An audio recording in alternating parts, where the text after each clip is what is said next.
تدبر قرآن امین احسن اصلاحی سورہ نحل آیات 65 تا 83۔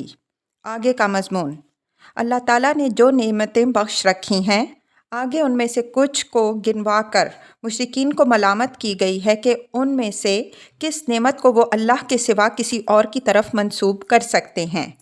پھر پیغمبر صلی اللہ علیہ وسلم کو تسلی دی گئی ہے کہ جو لوگ جان بوجھ کر انجان بن رہے ہیں، ان کو راستے پر لا کھڑا کرنا تمہاری ذمہ داری نہیں ہے، تمہاری ذمہ داری صرف حق کو پہنچا دینے کی ہے۔ اعوذ باللہ من الشیطان الرجیم، بسم اللہ الرحمن الرحیم۔ واللہ انزل من السماء ماء فأحیا به الارض بعد موتها ان فی ذلک لآیۃ لقوم یسمعون وان لکم فی الانعام لعبرۃ نسقیکم مما فی بطونہ من بین فرث ودم لبنا خالصا سائغا للشاربین ومن الثمرات النخیل والاعناب تتخذون منہ سکرا ورزقا حسنا ان فی ذلک لآیۃ لقوم یعقلون وأوحى ربك إلى النحل أن اتخذي من الجبال بيوتا ومن الشجر ومما يعرشون ثم كلي من كل الثمرات فاسلكي سبل ربك ذللا يخرج من بطونها شراب مختلف ألوانه فيه شفاء للناس ان في ذلك لآية لقوم يتفكرون والله خلقكم ثم يتوفاكم ومنكم من يرد إلى أرذل العمر لكي لا يعلم بعد علم شيئا ان اللہ علیم قدیر واللہ فضل بعضکم علی بعض فی الرزق فما الذین فضلوا براد رزقهم علی ما ملکت ایمانهم فهم فیہ سواء افبنعمت اللہ یجحدون واللہ جعل لکم من انفسکم ازواجا وجعل لکم من ازواجکم بنین وحفدة ورزقکم من الطیبات افبالباطل یؤمنون وبنعمت اللہ ہم یکفرون وَيَعْبُدُونَ مِن دُونِ اللَّهِ مَا لَا يَمْلِكُ لَهُمْ رِزْقًا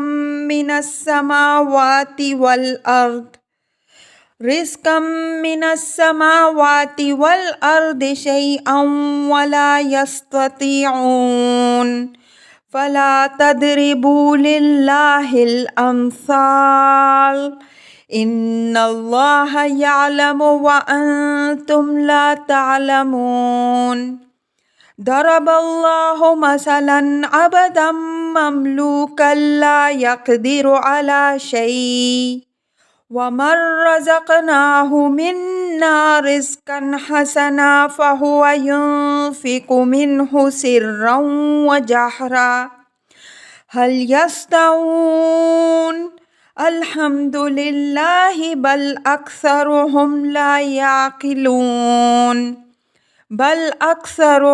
لا یعلمون وضرب اللہ مثلا الرجلین احدہما ابکم لا يقدر على شیء وهو کل على مولاه اینما یوجہ لا یأتی بخیر هل يستوي هو ومن يأمر بالعدل وهو على صراط مستقيم وَلِلَّهِ غَيْبُ السَّمَاوَاتِ وَالْأَرْضِ وَمَا أَمْرُ السَّاعَةِ إِلَّا كَلَمْحِ الْبَصَرِ أَوْ هُوَ أَقْرَبُ إِنَّ اللَّهَ عَلَى كُلِّ شَيْءٍ قَدِيرٌ وَاللَّهُ أَخْرَجَكُم مِّن بُطُونِ أُمَّهَاتِكُمْ لَا تَعْلَمُونَ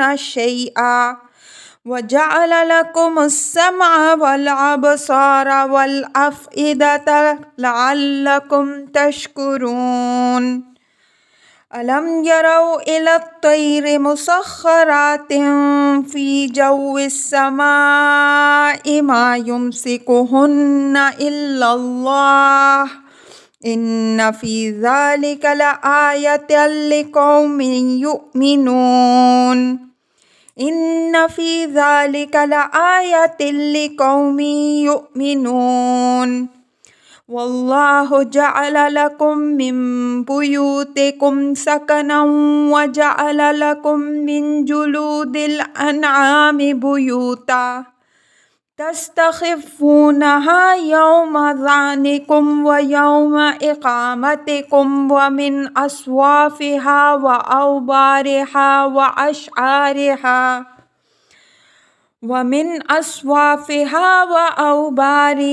وأشعارها أساسا ومتاعا إلى حين والله جعل لكم مما خلق ظلالا وجعل لكم من الجبال أكنانا وجعل لكم سرابيل تقيكم الحر وسرابيل تقيكم بأسكم كذلك يتم نعمته عليكم لعلكم تسلمون فإن تولوا فإنما عليك البلاغ المبين يعرفون نعمة الله ثم ينكرونها وأكثرهم الكافرون۔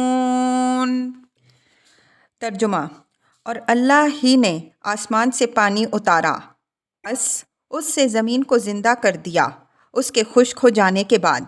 بے شک اس میں ان لوگوں کے لیے بڑی نشانی ہے جو بات سنتے ہیں، اور بے شک تمہارے لیے چوپایوں میں بھی بڑا سبق ہے۔ ہم ان کے پیٹوں کے اندر گوبر اور خون کے درمیان سے تم کو خالص دودھ پلاتے ہیں، پینے والوں کے لیے نہایت خوشگوار، اور کھجوروں اور انگوروں کے پھلوں سے بھی تم ان سے نشہ کی چیزیں بھی بناتے ہو اور کھانے کی اچھی چیزیں بھی۔ بے شک اس کے اندر بڑی نشانی ہے ان لوگوں کے لیے جو عقل سے کام لیتے ہیں۔ اور تمہارے رب نے شہد کی مکھی پر القاء کیا کہ تو پہاڑوں اور درختوں اور لوگ جو چھتیں اٹھاتے ہیں ان میں چھتے بنا، پھر ہر قسم کے پھلوں سے رس چوس کر اپنے پروردگار کے ہموار راستوں پر چل۔ اس کے پیٹ سے مشروب نکلتا ہے جس کے رنگ مختلف ہوتے ہیں، اس میں لوگوں کے لیے شفا ہے۔ بے شک اس کے اندر بڑی نشانی ہے ان لوگوں کے لیے جو غور کرتے ہیں۔ اور اللہ ہی نے تم کو پیدا کیا، پھر وہی تم کو وفات دیتا ہے، اور تم میں سے بعض ارذل عمر کی طرف لوٹا دیے جاتے ہیں کہ جاننے کے بعد وہ کچھ نہ جانے۔ بے شک اللہ ہی علم والا اور قدرت والا ہے۔ اور اللہ نے تم میں سے بعض کو بعض پر رزق کے معاملے میں برتری دے رکھی ہے، تو جن کو برتری دی گئی ہے وہ اپنا رزق اپنے غلاموں کو نہیں دے دیتے کہ وہ اس میں برابر ہو جائیں، تو کیا وہ اللہ کے فضل کا انکار کرتے ہیں؟ اور اللہ نے تمہارے لیے تمہاری ہی جنس سے بیویاں بنائیں اور تمہاری بیویوں سے تمہارے لیے بیٹے اور پوتے پیدا کیے اور تمہیں پاکیزہ رزق عطا کیا، تو کیا یہ باطل پر ایمان لائیں گے اور اللہ کی نعمت کا انکار کرتے ہیں؟ اور اللہ کے سوا ان چیزوں کو پوچھتے ہیں جو نہ ان کے لیے آسمان سے کسی رزق پر اختیار رکھتی ہیں نہ زمین سے، اور نہ وہ اس کی استطاعت ہی رکھتی ہیں، تو تم اللہ کے لیے مثالیں نہ بیان کرو، بے شک اللہ جانتا ہے اور تم نہیں جانتے۔ اور اللہ مثال بیان کرتا ہے ایک غلام مملوک کی جو کسی چیز پر اختیار نہیں رکھتا، اور اس کی جس کو ہم نے اپنی جانب سے اچھا رزق دے رکھا ہے، جس میں سے وہ پوشیدہ اور اعلانیہ خرچ کرتا ہے۔ کیا یہ یکساں ہوں گے؟ شکر کا سزاوار اللہ ہے، لیکن ان کے اکثر لوگ نہیں جانتے۔ اور اللہ مثال بیان کرتا ہے دو شخصوں کی، جن میں سے ایک گونگا ہے جو کسی چیز پر قادر نہیں ہے، اور وہ اپنے آقا پر ایک بوجھ ہے۔ جہاں کہیں بھی وہ اس کو بھیجتا ہے، وہ کوئی کام درست کر کے نہیں لاتا۔ کیا وہ جو عدل کا حکم دیتا ہے اور وہ ایک سیدھی راہ پر ہے، دونوں یکساں ہوں گے؟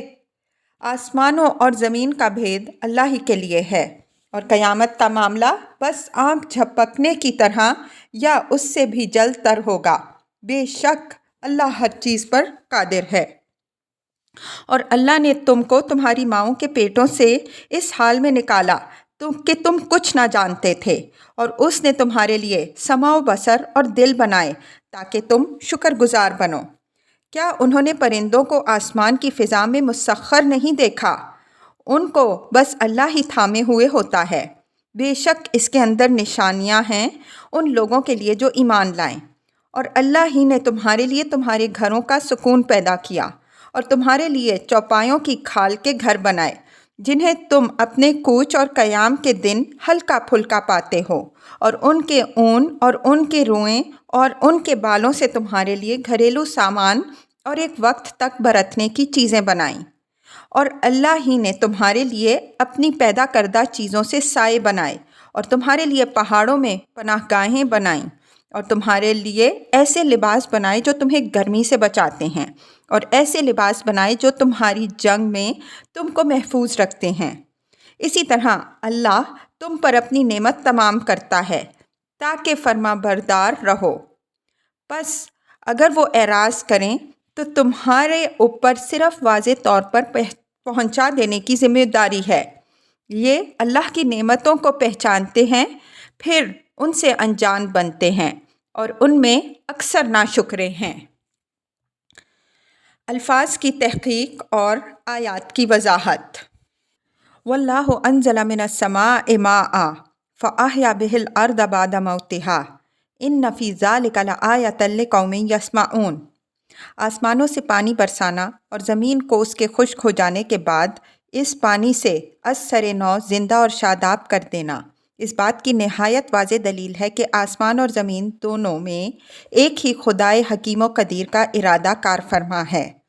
اگر ان کے اندر الگ الگ مختلف ارادے کار فرما ہوتے، جیسا کہ مشرکین سمجھتے ہیں، تو یہ توافق کہاں سے وجود میں آتا جس پر اس دنیا کے بقا کا انحصار ہے؟ پھر یہ نہایت واضح نشانی قیامت کی اور بعث و نشر کی بھی ہے، جو خدا زمین کے چٹیل اور خشک و مردہ ہو جانے کے بعد بارش کے ایک ہی چھینٹے سے اس کو حیات تازہ بخش دیتا ہے، اس کے لیے قیامت کے دن لوگوں کو ان کی قبروں سے اٹھا کھڑا کرنا کیا مشکل ہے۔ فعل یسمعون یہاں اپنے حقیقی معنی میں ہے، یعنی جو لوگ بات کان کھول کر سنتے ہیں، اس کو سمجھتے ہیں اور اس کو قبول کرتے ہیں، ان کے لیے تو اس کے اندر توحید اور قیامت سب کی دلیل موجود ہے۔ رہے وہ لوگ جو سننے اور سمجھنے کے لیے تیار ہی نہیں ہیں، تو وہ خدا کے قانون کی زد میں آئے ہوئے ہیں۔ ایسے لوگوں کے کانوں کو کوئی چیز بھی نہیں کھول سکتی۔ وَإِنَّ لَكُمْ فِي الْأَنْعَامِ لَعِبْرَةً نُسْقِيكُم مِّمَّا فِي بُطُونِهِ مِن بَيْنِ الْفَرْثِ وَدَمٍ لَبَنًا خَالِصًا سَائِغًا لِلشَّارِبِينَ۔ پانی کی نعمت کے بعد یہ دودھ کی نعمت کی طرف اشارہ فرمایا کہ غور کرنے والوں کے لیے چوپایوں کے اندر بھی خدا کی رحمت و ربوبیت اور اس کی توحید کے بڑے درس موجود ہیں۔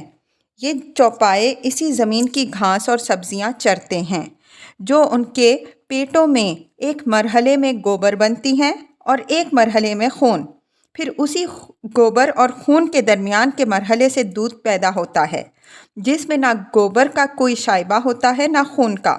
وہ ہر آمیزش سے بالکل پاک اور پینے والوں کے لیے نہایت خوشگوار، لذیذ اور غذا بخش ہوتا ہے۔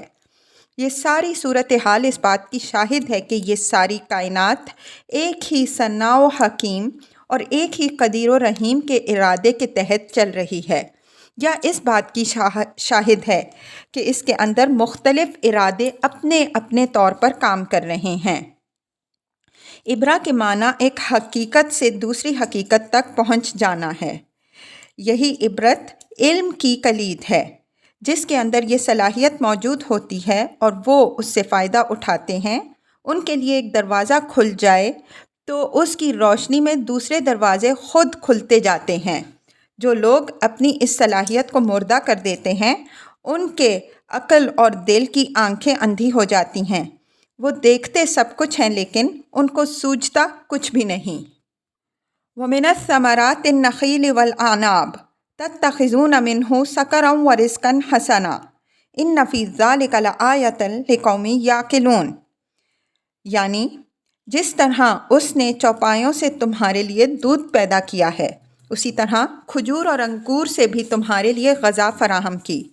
تم ان سے نشہ کی چیزیں بھی بناتے ہو اور پاکیزہ غذا بھی حاصل کرتے ہو۔ یہاں رزق کے ساتھ حسنہ کی صفت لگا کر ضمناً اس حقیقت کی طرف بھی اشارہ کر دیا گیا کہ کھجور اور انگور اور اس طرح کی چیزوں سے نشہ آور چیزیں تیار کرنا ان کا صحیح استعمال نہیں، بلکہ یہ ان چیزوں کا سوء استعمال ہے۔ ان کا صحیح استعمال یہی ہے کہ ان سے پاکیزہ اور صحت بخش غذا حاصل کی جائے، جس سے جسم اور عقل دونوں کو توانائی حاصل ہو، نہ کہ ان کو ایسی شکل میں تبدیل کر دیا جائے کہ وہ عقل اور دل کو معوف کر دینے والی بن جائیں۔ إِنَّ فِي ذَلِكَ لَآيَةً لِقَوْمٍ يَعْقِلُونَ، یعنی اللہ نے اپنی نعمتوں میں یہ گوناگونی اور بوقلمونی اس لیے رکھی ہے کہ سوچنے والے سوچیں اور سمجھنے والے سمجھیں۔ ظاہر ہے کہ یہ دنیا اپنی بقا کے لیے ان تنوعات کی محتاج نہیں تھی۔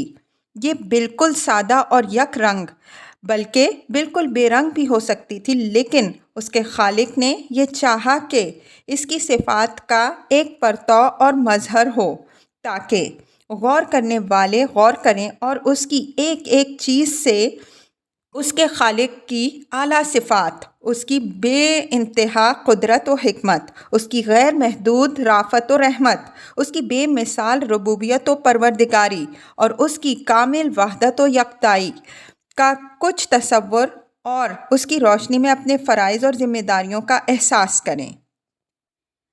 وَأَوْحَىٰ رَبُّكَ إِلَى النَّخْلِ أَنِ اتَّخِذِي مِنَ الْجِبَالِ بُيُوتًا وَمِنَ الشَّجَرِ وَمِمَّا يَعْرِشُونَ ثُمَّ كُلِي مِن كُلِّ الثَّمَرَاتِ فَاسْلُكِي سُبُلَ رَبِّكَ ذُلَلًا يَخْرُجُ مِن بُطُونِهَا شَرَابٌ مُخْتَلِفٌ أَلْوَانُهُ فِيهِ شِفَاءٌ لِلنَّاسِ إِنَّ فِي ذَلِكَ لَآيَةً لِقَوْمٍ يَتَفَكَّرُونَ۔ وہی سے یہاں مراد وہ جبلی اور فطری وہی ہے جو ہر مخلوق کے اپنے اندر کی ودیت کردہ صلاحیتیں استعمال کرنے کے لیے فاطر فطرت تو جبلت کی طرف سے ہوئی ہے۔ ذلل ذلول کی جمع ہے جس کے اصل معنی مطیع اور منقاد کے ہیں۔ یہاں یہ سبل کی صفت ہے، اس وجہ سے اس کے معنی ہموار، سیدھے اور پٹے ہوئے راستوں کے ہوں گے۔ پھلوں کی نعمت کے بعد یہ شہد کی نعمت کا ذکر فرمایا جو شہد کی مکھیاں انہی پھلوں سے تیار کرتی ہیں۔ فرمایا کہ تمہارے رب نے شہد کی مکھی کو یہ القاء کیا کہ تو پہاڑوں، درختوں اور لوگوں کی بنائی ہوئی چھتوں میں اپنے چھتے بنا، پھر ہر قسم کے رس چوس کر، اور تیرے رب نے تیری صلاحیتوں کے ظہور کے لیے جو راستے ہموار کر دیے ہیں ان پر سرگرمی کے ساتھ مصروف کار رہ۔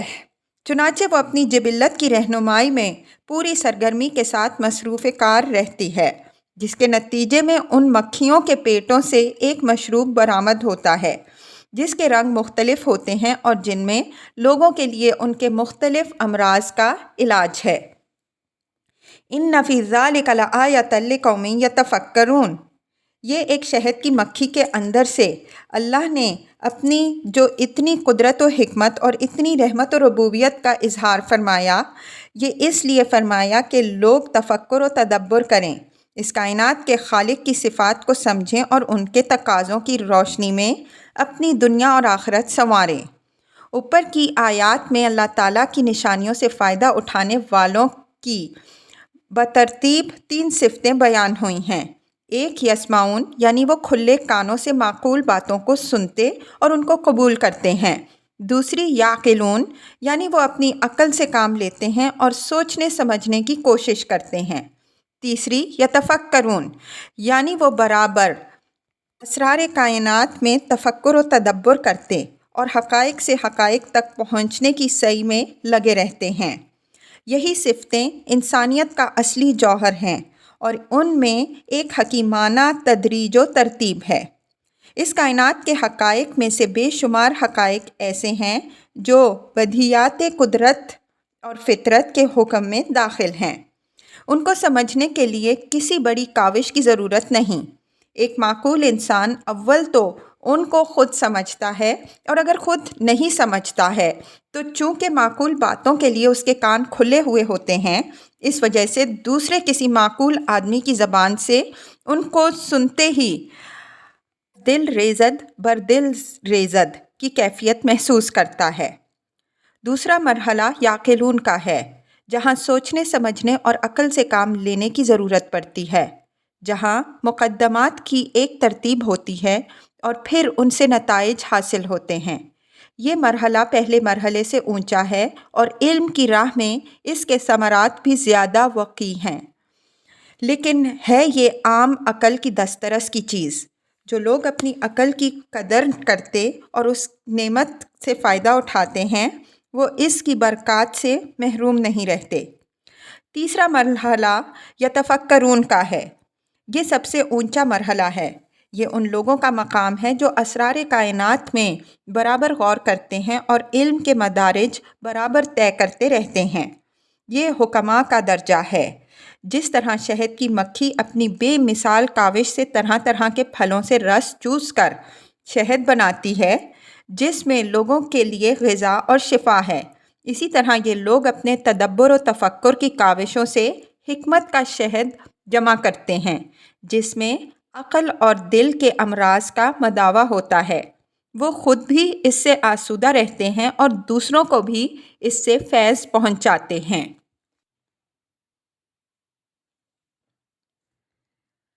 واللہ خلقکم ثم یتوفاکم ومنکم من یرد الی ارذل العمر لکی لا یعلم من بعد علم شیئا بعد علم شیئا ان اللہ علیم قدیر۔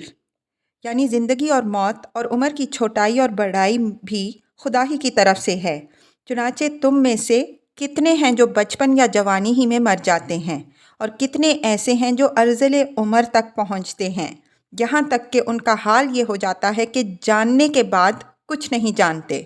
علیم و قدیر خدا ہی ہے، وہی تمام علم کا منبع ہے اور وہی ہر چیز کے لیے اندازے اور پیمانے مقرر کرتا ہے۔ وَمِنْكُمْ مَنْ يُرَدُّ کا اسلوب بیان اس بات کی طرف اشارہ کر رہا ہے کہ اس سے پہلے کلام میں کچھ حذف ہے، یعنی تم میں سے کچھ تو بچپن یا جوانی ہی میں مر جاتے ہیں اور کچھ ارذل عمر کو پہنچتے ہیں۔ یہ اس بات کا ثبوت ہے کہ عمر کا طول و قصر خدا ہی کی طرف سے ہے، اس میں کسی دوسرے کو کوئی اختیار نہیں ہے۔ لکی لا یعلم بعد علم شیئا میں لکی کا صحیح حق ادا کیجئے تو اس سے یہ بات نکلتی ہے کہ قدرت کچھ لوگوں کو ارذل عمر تک پہنچا کر یہ حقیقت ظاہر کرنا چاہتی ہے کہ علم و عقل اور قدرت و اختیار سب خدا ہی کا عطیہ ہے۔ وہی انسان جس کو اپنے علم اور اپنی عقل پر بڑا ناز ہوتا ہے، ایک وقت اس پر ایسا آتا ہے جب وہ خود بھی دیکھ لیتا ہے اور دوسرے بھی دیکھ لیتے ہیں کہ وہ شیرخوار بچوں کی طرح عقل و علم اور قدرت و اختیار سے بالکل عاری ہو کر رہ گیا ہے۔ اس کو اپنے تن بدن تک کا کچھ ہوش نہیں رہ جاتا، وہ تمام تر دوسروں پر انحصار کرتا ہے اور اپنی ضروریات میں ان کا محتاج ہوتا ہے۔ اس کی تمام علمی و عقلی صلاحیتیں اسی خدا کی طرف واپس ہو جاتی ہیں جو ان کا اصل عطا کرنے والا ہے، اس لیے کہ علیم و قدیر خدا ہی ہے۔ جس کو جس حد تک بھی علم و قدرت کی نعمت ملتی ہے خدا ہی سے ملتی ہے، اس وجہ سے اس پر فخر اور غرور جائز نہیں، بلکہ اس کا شکر واجب ہے۔ واللہ فضل بعضکم علی بعض فی الرزق فما الذین فضلوا براد رزقهم علی ما ملکت ایمانهم فہم فیہ سواء افبنعمت اللہ یجحدون۔ عمر اور علم و عقل کی طرح رزق بھی خدا ہی کا عطیہ ہے۔ اسی نے کسی کو کم دیا ہے اور کسی کو زیادہ۔ یہ کسی کے اپنے اختیار میں نہیں کہ وہ جتنا چاہے اپنے رزق میں اضافہ کر لے۔ اس وجہ سے ہر شخص کا فرض ہے کہ وہ خدا ہی کا شکر گزار ہو اور اللہ کے بخشے ہوئے رزق و فضل کو دوسروں کی طرف منسوب کر کے اصل رازق کی ناشکری نہ کرے۔ فَمَا الَّذِينَ فُضِّلُوا بِرَادِّ رِزْقِهِمْ إِلَى الْآيَةِ، یہ انسانی فطرت کی ایک حقیقت کی طرف توجہ دلا کر اس سے جو سبق حاصل ہوتا ہے اس کو سامنے رکھا ہے کہ تمہارا اپنا حال تو یہ ہے کہ جن کو رزق میں برتری حاصل ہے وہ یہ نہیں کرتے کہ اپنی دولت اپنے غلاموں اور محلوں میں بانٹ کر خود ان کے برابر ہو جائیں اور ان کو اپنے برابر کر لیں۔ تو خدا کے متعلق تم یہ کیسے فرض کر لیا کرتے ہو کہ وہ اپنی بنائی ہوئی دنیا اپنے غلاموں اور مملوکوں میں بانٹ کر خود ان کی سطح پر آ گیا ہے۔ یہ تو خدا کی نعمتوں کا صریح انکار ہے کہ اس کی بخشی ہوئی چیزوں کو ان کی طرف منسوب کیا جائے جن کو ان کے پیدا کرنے میں سرمو دخل نہیں۔ واللہ جعل لکم من انفسکم ازواجا وجعل لکم من ازواجکم بنینا وحفدا ورزقکم من الطیبات افبالباطل یؤمنون وبنعمت اللہ ہم یکفرون۔ یعنی رزق و فضل کی طرح بیوی بچوں کی نعمت بھی تمہیں خدا ہی سے ملی ہے۔ اسی نے تمہاری ہی جنس سے تمہارے لیے بیویاں بنائیں اور ان سے بیٹوں اور پوتوں کا سلسلہ جاری کیا اور پاکیزہ چیزیں کھانے اور برتنے کو دیں۔ ان نعمتوں کا حق تو یہ تھا کہ لوگ خدا کا شکر کرتے اور اسی پر ایمان لاتے، لیکن لوگوں کا حال یہ ہے کہ وہ باطل معبودوں پر تو ایمان لاتے ہیں اور اصل منعم کی نعمتوں کی ناشکری کرتے ہیں۔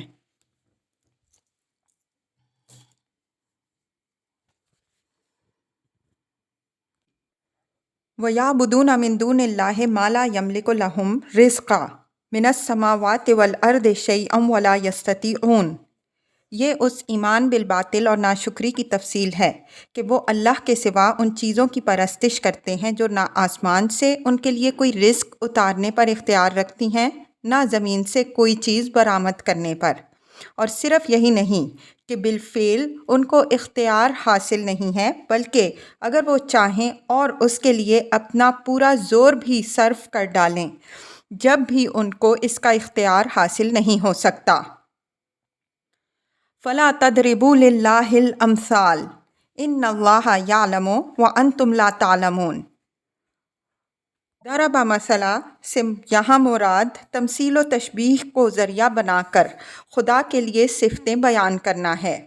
مثلاً یہ کہ اپنے اوپر قیاس کر کے یہ کہا جائے کہ خدا کی بیٹیاں ہیں، یا دنیاوی بادشاہوں پر قیاس کر کے خدا کو ان جیسی صفات سے متصف کیا جائے۔ شرک کے بیشتر دروازے اسی تمثیل و تشبیہ سے کھلے ہیں۔ اس وجہ سے اوپر کی آیات میں خدا کی صفات کے باب میں صحیح رہنمائی دے کر اس فتنہ کے دروازے کو بند کر دیا۔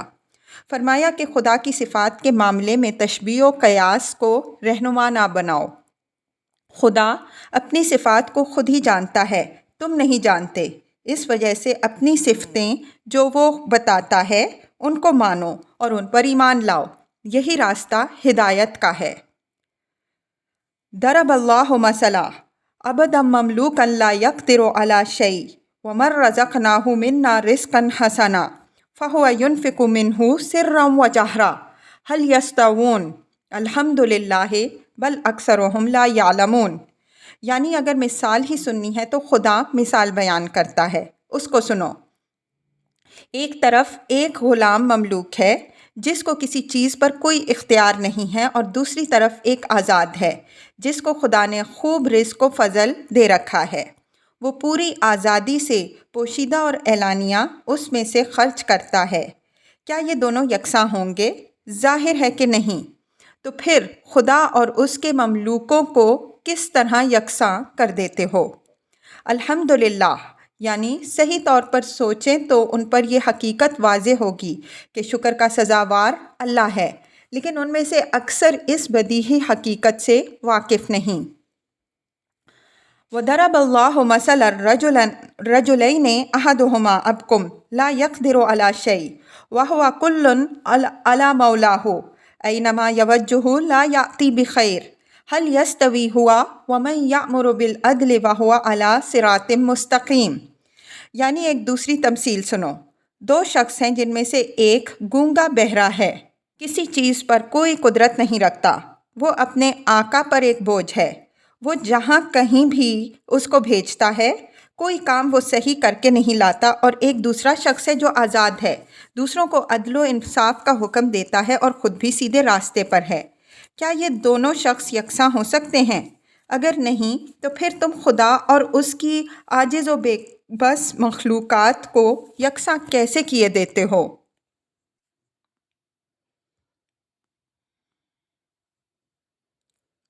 وَلِلَّهِ غَيْبُ السَّمَاوَاتِ وَالْأَرْضِ وَمَا أَمْرُ السَّاعَةِ إِلَّا كَلَمْحِ الْبَصَرِ أَوْ هُوَ أَقْرَبُ إِنَّ اللَّهَ عَلَى كُلِّ شَيْءٍ قَدِيرٌ۔ یہ اثناء کلام میں ضدی مخاطبوں کو ایک تنبیہ ہے کہ قیامت کو بہت بعید نہ سمجھو۔ اگر اس کا وقت معلوم نہیں ہے تو اس کے معنی یہ نہیں ہے کہ وہ آئے گی ہی نہیں۔ آسمانوں اور زمین کا غیب اللہ ہی کے علم میں ہے۔ جب وہ اس کو لانا چاہے گا تو وہ آنکھ جھپکتے کی طرح آ جائے گی، بلکہ اس سے بھی جلد تر۔ اللہ ہر چیز پر قادر ہے۔ وَاللَّهُ أَخْرَجَكُم مِّن بُطُونِ أُمَّهَاتِكُمْ لَا تَعْلَمُونَ شَيْئًا وَجَعَلَ لَكُمُ السَّمْعَ وَالْأَبْصَارَ وَالْأَفْئِدَةَ لَعَلَّكُمْ تَشْكُرُونَ۔ یعنی انسان جب پیدا ہوتا ہے تو صرف ایک مدغہ گوشت ہوتا ہے، عقل و علم اور قوت و صلاحیت سے بالکل عاری، پھر اللہ تعالیٰ اس کو سمع و بصر اور دل و دماغ کی قوتیں عطا فرماتا ہے۔ ان نعمتوں کا حق یہ ہے کہ تم اللہ کے شکر گزار بنو، لیکن اکثر لوگوں کا حال یہ ہے کہ ان نعمتوں کو پا کر ان کو خدا ہی کی ناشکری کا ذریعہ بناتے ہیں۔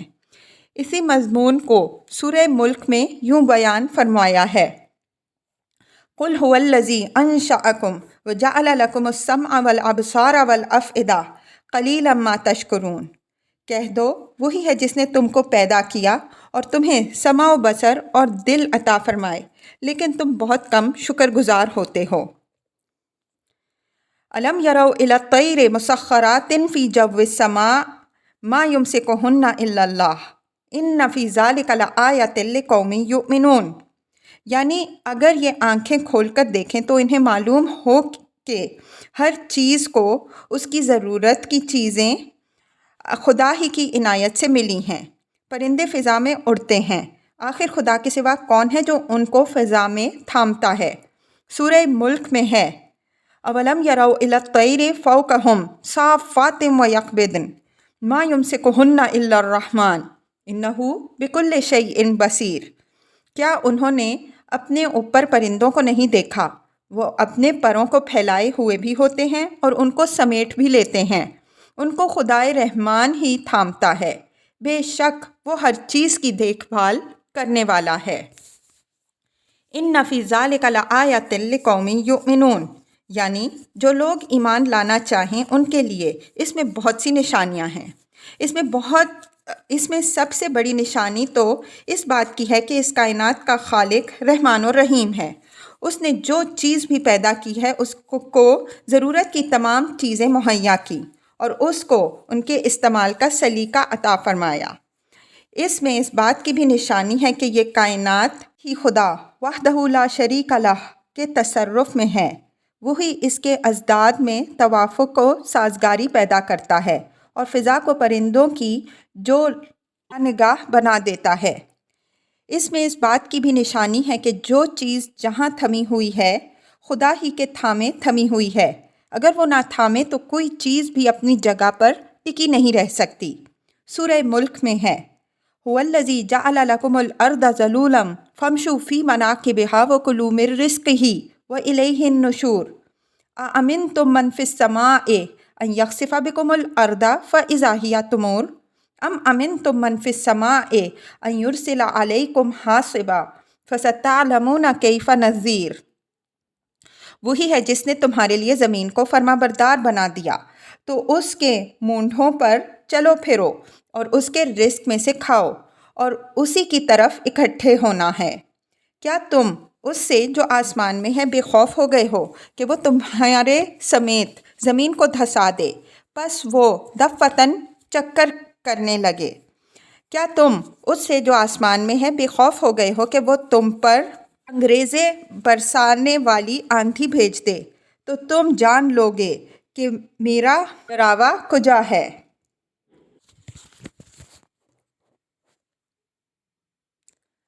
وَاللَّهُ جَعَلَ لَكُم مِّن بُيُوتِكُمْ سَكَنًا وَجَعَلَ لَكُم مِّن جُلُودِ الْأَنْعَامِ بُيُوتًا تَسْتَخِفُونَهَا يَوْمَ ظَعْنِكُمْ وَيَوْمَ إِقَامَتِكُمْ وَمِنْ أَصْوَافِهَا وَأَوْبَارِهَا وَأَشْعَارِهَا أَثَاثًا وَمَتَاعًا إِلَىٰ حِينٍ۔ یعنی پرندوں کو تو تم نے دیکھا کہ ان کا خیمہ اور خرگاہ سب ان کے ساتھ ہوتا ہے۔ اب ذرا اپنے حالات پر بھی غور کرو کہ اللہ نے کس کس طرح تم کو اپنی نعمتوں سے نوازا ہے۔ اللہ ہی ہے جس نے تمہارے لیے تمہارے گھروں کو وجائے سکون و راحت بنایا۔ دن بھر کے تھکے ماندے جب تم اپنے گھروں کو واپس لوٹتے ہو تو کیسی راحت پاتے ہو اور رات کی تاریکی میں کیسی حفاظت کا احساس کرتے ہو۔ پھر خدا ہی ہے جس نے جانوروں کی کھالوں کو خیمے بنانے کے لیے موزوں بنا دیا، جن سے تم خیمے بنا لیتے ہو، جو تمہارے کوچ و قیام کے لیے نہایت ہلکے پھلکے ہوتے ہیں۔ پھر انہی جانوروں کی اون اور ان کے بالوں سے تم اپنے دوسرے سامان اور ضرورت کی چیزیں تیار کر لیتے ہو جو تمہارے کام آتی ہیں۔ وَاللَّهُ جَعَلَ لَكُم مِّمَّا خَلَقَ ظِلَالًا وَجَعَلَ لَكُم مِّنَ الْجِبَالِ أَكْنَانًا وَجَعَلَ لَكُمْ سَرَابِيلَ تَقِيكُمُ الْحَرَّ وَسَرَابِيلَ تَقِيكُم بَأْسَكُمْ كَذَٰلِكَ يُتِمُّ نِعْمَتَهُ عَلَيْكُمْ لَعَلَّكُمْ تُسْلِمُونَ۔ پھر دیکھو، یہ خدا ہی ہے جس نے اپنی پیدا کی ہوئی چیزوں میں تمہارے لیے سایہ پیدا کیا، تمہارے لیے پہاڑوں میں پناہ گاہیں بنائیں، تمہارے لیے ایسے لباس بنا دیے جو گرمی اور سموم کی لپیٹ سے تمہیں بچاتے اور جنگوں میں تمہاری حفاظت کرتے ہیں۔ اللہ نے یہ تمام نعمت تم پر اس لیے کی کہ تم خدا کے سوا کسی اور کے محتاج نہ رہو اور اپنے آپ کو کلیتاً اپنے رب ہی کے حوالے کرو۔ لباس کے ذکر میں گرمی سے حفاظت کا جو حوالہ آیا، یہ قرآن کے ابتدائی مخاطب اہل عرب کی رعایت سے ہے، بلکہ اس سے اوپر جو چیزیں مذکور ہوئی ہیں ان میں بھی اہل عرب اور ان کی بدویانہ زندگی رعایت ملحوظ ہے۔ کلام کے حسن اور اس کے اثر کا صحیح اندازہ کرنے کے لیے خطاب کے اس پہلو کا لحاظ رکھنا بھی ضروری ہے۔ یہ امر بھی ملحوظ رکھیے کہ اوپر جن چیزوں کے حوالے آئے ہیں یہ روزمرہ زندگی کی عام چیزیں ہیں جن سے مخاطب گروہ کے ہر شخص کو سابقہ تھا۔ قرآن نے ان کا ذکر کر کے گویا توجہ دلائی ہے کہ جب ان چیزوں میں سے بھی کوئی چیز ایسی نہیں جس کو تم خدا کے سوا کسی اور کی طرف منسوب کر سکو تو خدا کے سوا تم دوسروں کو کیوں پوجتے ہو؟ آخر وہ کس مرض کی دوا ہیں؟ پھر تو تمہیں بالکلیہ اپنے آپ کو خدا ہی کے حوالے کرنا چاہیے جس نے تمہاری چھوٹی ضروریات تک کا اہتمام کیا۔ فَإِن تَوَلَّوْا فَإِنَّمَا عَلَيْكَ الْبَلَاغُ الْمُبِينُ۔ یہ پیغمبر صلی اللہ علیہ وسلم کو خطاب کر کے ارشاد ہے کہ اگر یہ اعراض و انکار پر جم گئے تو تم زیادہ ان کے درپے نہ ہو، تمہارے اوپر ان کے ایمان کی ذمہ داری نہیں ہے، صرف واضح طور پر حق پہنچا دینے کی ذمہ داری ہے۔ تم اپنا فرض ادا کر کے ان کو ان کے حال پر چھوڑو، یہ اپنی اس ضد کا انجام خود دیکھ لیں گے۔ یعرفون نعمت اللہ ثم ینکرونہا واکثرہم الکافرون۔ یعنی یہ بات نہیں ہے کہ یہ باتیں ان کی سمجھ میں نہ آ رہی ہوں۔ آخر ایسا کون ہو سکتا ہے کہ یہ نہ سمجھ سکے کہ یہ ساری نعمتیں اللہ ہی کی بخشی ہوئی ہیں؟ یہ لوگ جان کر انجان بنتے ہیں اور ان میں سے اکثر ناشکرے ہیں۔ ان کے اندر سے ایمان لانے والے تھوڑے ہی نکلیں گے، تو ان کو ان کے حال پر چھوڑو، یہ خود بھگتیں گے۔